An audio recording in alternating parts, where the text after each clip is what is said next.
नमस्कार श्रोते हो, आजचे आपले पॉडकास्ट विशेष असणार आहे, कारण आजचा आपला विषय आहे थायरॉइड प्रॉब्लेम, थायरॉइड समस्या.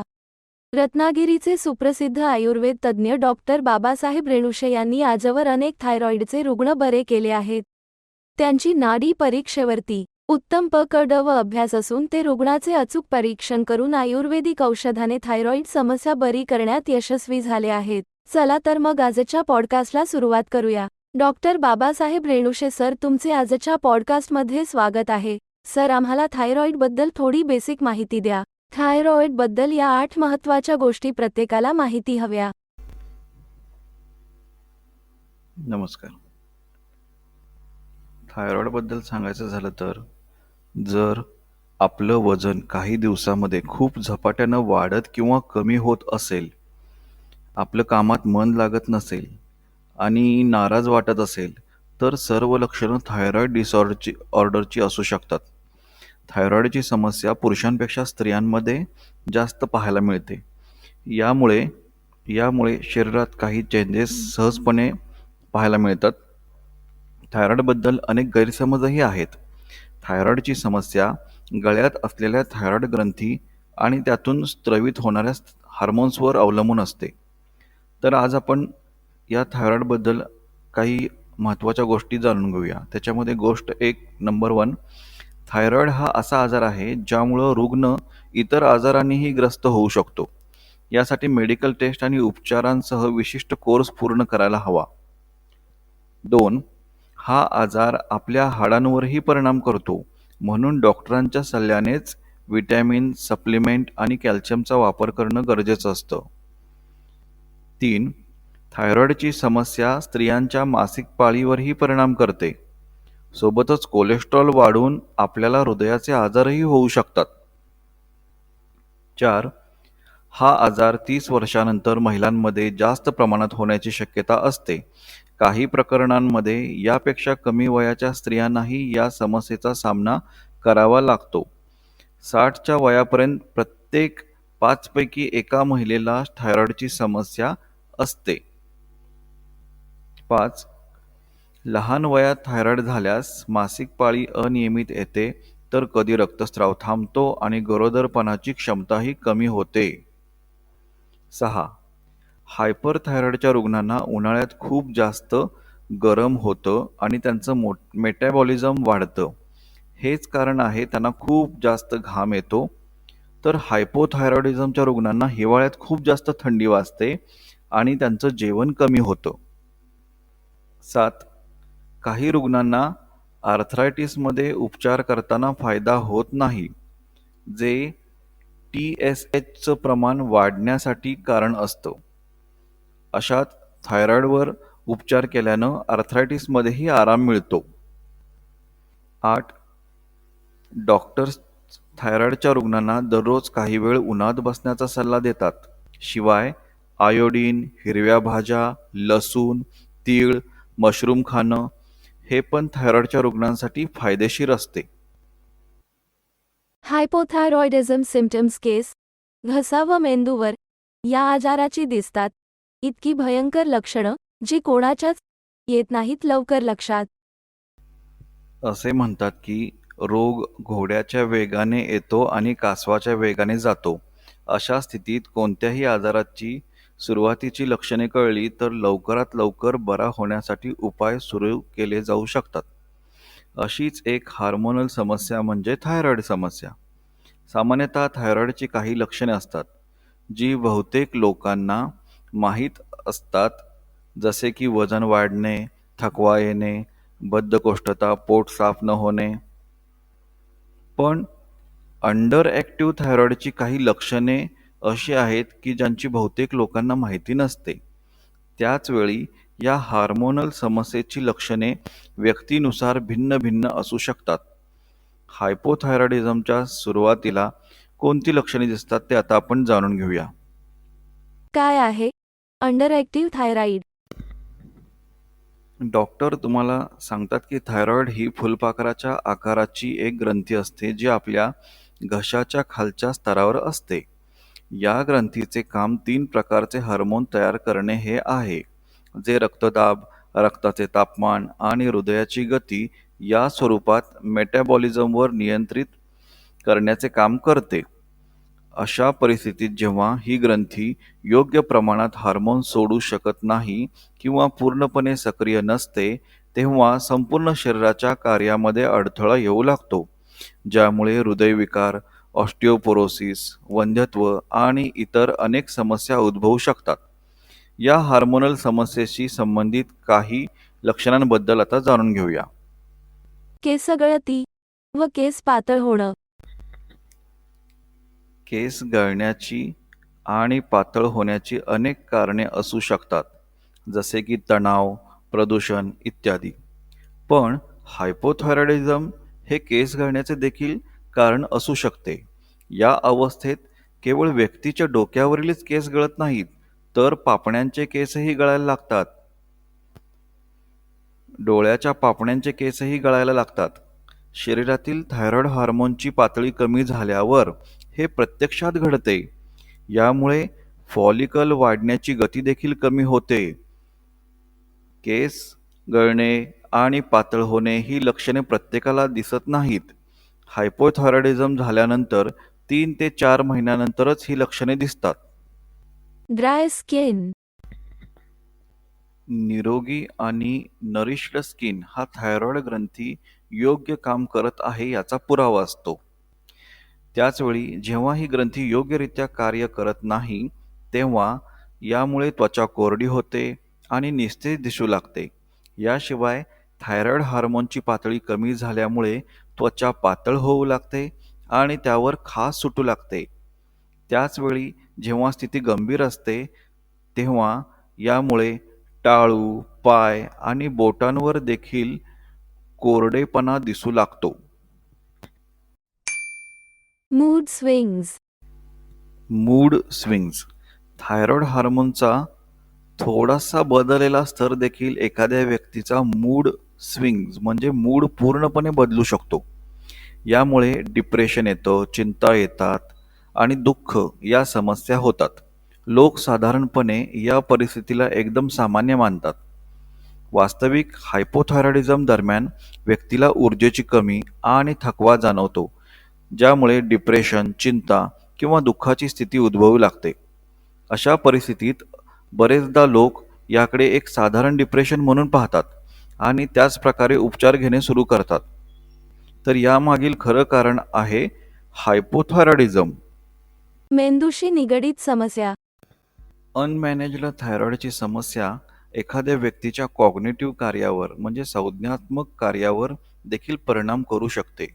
या अवस्थेत रुग्णाला मन एकाग्र करणे किंवा गोष्टी लक्षात ठेवणे कठीण होते. विसराळूपणा होतो. तथापि हे बहुतेक लोकांमध्ये दिसून येते. ज्यांची हायपोथायरॉइडिझमची स्थिती गंभीर आहे, अशा लोकांमध्ये विसराळूपणा खूप दिसून येतो. दुसरीकडे स्थिती अधिक गंभीर नसल्यास केवळ ब्रेन फॉगचीच लक्षणे दिसतात. सौम्य परिस्थितीत कॉग्नेटिव्ह डिक्लाइनची स्थिती उत्पन्न होत नाही. विसराळूपणाची स्थिती उत्पन्न होत नाही. डोकेदुखी. आत्तापर्यंत अनेक संशोधनातून असे दिसून आले आहे की हायपोथायरॉइडिझमने ग्रस्त असलेल्या 30% लोकांना डोकेदुखीची तक्रार असते. हायपोथायरॉइडिझम आणि डोकेदुखीचा काय संबंध आहे हे अद्याप सिद्ध झालेले नाही. पण हायपोथायरॉइडिझममध्ये मेंदूपर्यंत रक्त पोहोचण्याचा वेग कमी होतो, जे डोकेदुखीचे कारण असू शकते. दुसरीकडे हायपरथायरॉइडिझममध्ये थकवा जाणवणे हे एक सामान्य लक्षण आहे आणि असे मानले जाते की यामुळेच मायग्रेनचा त्रास देखील होऊ शकतो. घशात काहीतरी अडकल्यासारखं जाणवणं. थायरॉइड ग्रंथीमध्ये सूज किंवा जळजळ देखील घशात काहीतरी अडकल्यासारखी भावना निर्माण करू शकते. याच दरम्यान व्यक्तीला काहीतरी गिळताना त्रास होऊ लागतो. त्याचवेळी बऱ्याच प्रकरणांमध्ये जेव्हा लोक स्वतःच थायरॉइड ग्रंथी हाताने पकडून पाहतात, तेव्हा त्यांना तेथे सूज येते किंवा घशाजवळ काहीतरी जमा झाल्यासारखं जाणवतं. आहारातील या गोष्टींमुळे वाढू शकतं थायरॉईड. आजकाल अनेकांना थायरॉइडची समस्या होत असल्याचं समोर येत आहे. थायरॉइडमध्ये वजन वाढण्यासह किंवा कमी होण्यासह हार्मोनचं असंतुलन हे महत्त्वाचं कारण आहे. तर कोणत्या गोष्टी टाळायच्या आहेत? तर पहिला आहे कोबी फ्लॉवर. कोबी फ्लॉवरमध्ये ग्लुटानाइड नावाचं तत्व अधिक प्रमाणात आढळतं. त्यामुळे थायरॉइडची समस्या वाढू शकते. त्यामुळे थायरॉइड असलेल्या लोकांनी कोबी, फ्लॉवर या भाज्या खाणं टाळावं. 2 नंबरला आहे सोयाबीन. सोयाबीनमध्ये ग्लुटानॉइड्स असतात, जे थायरॉइडचा आजार वाढवण्यासाठी कारणीभूत ठरतात. सोयाबीन अधिक प्रमाणात खाल्ल्यास शरीरात थायरॉक्सिन वाढतं. थायरॉक्सिन वाढल्याने थायरॉइडची समस्याही अधिक वाढते. तिसरं आहे मीठ. थायरॉइडच्या ग्रंथी मिठाचा वापर करून थायरॉक्सिन हार्मोन बनवतात. त्यामुळे शरीरात आयोडीनची कमतरता झाल्यास थायरॉइडच्या ग्रंथी वाढू लागतात. त्यामुळे आयोडीन मीठ मर्यादित खाण्याचा सल्ला दिला जातो. सैंधव मिठाचा आहारात वापर करू शकता. थायरॉइड आहे का तुम्हाला? मग हे घरगुती उपाय तुम्ही कराच. आयोडीनच्या कमतरतेमुळे थायरॉइड होतो असं मानलं जातं. पण या व्यतिरिक्त देखील अनेक कारणं आहेत ज्यामुळे थायरॉइड बळावतो. प्रत्येकाच्या गळ्यात एक फुलपाखराच्या आकाराची थायरॉइड ग्रंथी, त्याला एंडोक्राइन ग्लँड असते. त्यातून निघणाऱ्या हार्मोन्सचं प्रमाण कमी किंवा जास्त झालं तर थायरॉइडची समस्या निर्माण होते. शरीरात तयार होणारं मेटॅबॉलिझम हे थायरॉइड हार्मोन्स नियंत्रित करतात. मात्र हार्मोन्सचं प्रमाण कमी जास्त झालं तर हायपरथायरॉइडिझम किंवा हायपोथायरॉइडिझम अशा समस्या उद्भवतात. थायरॉइड समस्येमुळे एकतर अचानक वजन वाढतं किंवा कमी होतं. अनेकांचे केसही गळतात. जर या आजाराकडे दुर्लक्ष केलं तर मधुमेह होऊ शकतो, डायबिटीज होऊ शकतो. आयुर्वेदात थायरॉइड वाढू नये यासाठी अनेक उपाययोजना सांगितल्या आहेत. ज्याला थायरॉइडची समस्या आहे त्याने आहारात दही आणि दूध जास्त प्रमाणात घ्यायला हवं. कॅल्शियम, मिनरल्स आणि विटॅमिन्स स्वस्त आणि उत्तम राहण्यासाठी घ्यायला पाहिजेत. आलं, ज्याला हिंदीमध्ये अदरक म्हणतात. आल्यात पोटॅशियम, मॅग्नेशियम हे तत्व थायरॉइड कमी करण्यास लाभदायक ठरतात. आल्यातील अँटी इन्फ्लॅमेटरी हे गुण थायरॉइड वाढण्यापासून रोखतात. थायरॉइडग्रस्तांना थकवा जास्त जाणवतो. अशात ज्येष्ठमधाच्या सेवनाने त्यांना चांगला फायदा होतो. ज्येष्ठमधातील गुणकारी तत्व थायरॉइड ग्रंथीचं संतुलन बिघडू देत नाहीत. ज्येष्ठमधात कॅन्सर रोखण्याचेही गुण आहेत. थायरॉइड ग्रंथी वाढण्यापासून रोखण्यासाठी गहू आणि ज्वारीचं तुम्ही सेवन करायला हवं. थायरॉइडची समस्या दूर करण्यासाठी आयुर्वेदात हा सर्वात सोपा आणि उत्तम उपाय सांगितला आहे. याशिवाय सायनस, उच्च रक्तदाब आणि रक्ताची कमतरता अशा विविध समस्यांवरही हा प्रभावी उपाय आहे. तसेच थायरॉइडग्रस्त व्यक्तीने नियमित फळं आणि भाज्या खाव्यात. तसंच नियमित व्यायामसुद्धा आवश्यक आहे. थायरॉइडग्रस्तांनी जितक्या जास्त प्रमाणात फळं आणि भाज्यांचं सेवन केलं तितका जास्त त्यांना फायदा होतो. फळांमध्ये आणि भाज्यांमध्ये अँटीऑक्सिडंट असतात, जे थायरॉइडला वाढण्यापासून रोखतात.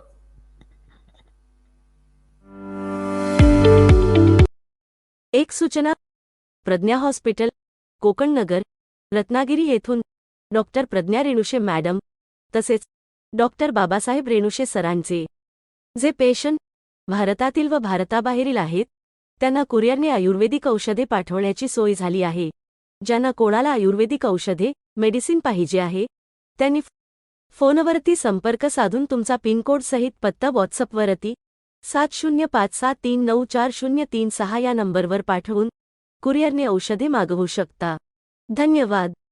सूचना समाप्त.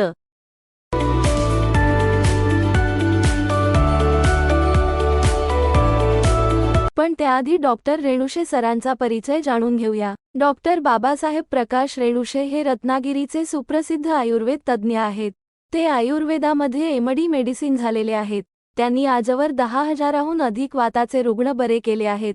त्यामुळे ते या परिसरामध्ये वात स्पेशालिस्ट डॉक्टर या नावाने खूप परिचित झालेले आहेत. तसेच ते पुरुषांच्या लैंगिक समस्या व मुतखडा, मूळव्याध व अनेक प्रकारचे त्वचारोग देखील आयुर्वेदिक उपचारांनी पूर्ण बरे करतात. डॉक्टर बाबासाहेब रेणुशे यांना आजवर अनेक आंतरराष्ट्रीय राष्ट्रीय पुरस्कार प्राप्त झाले आहेत.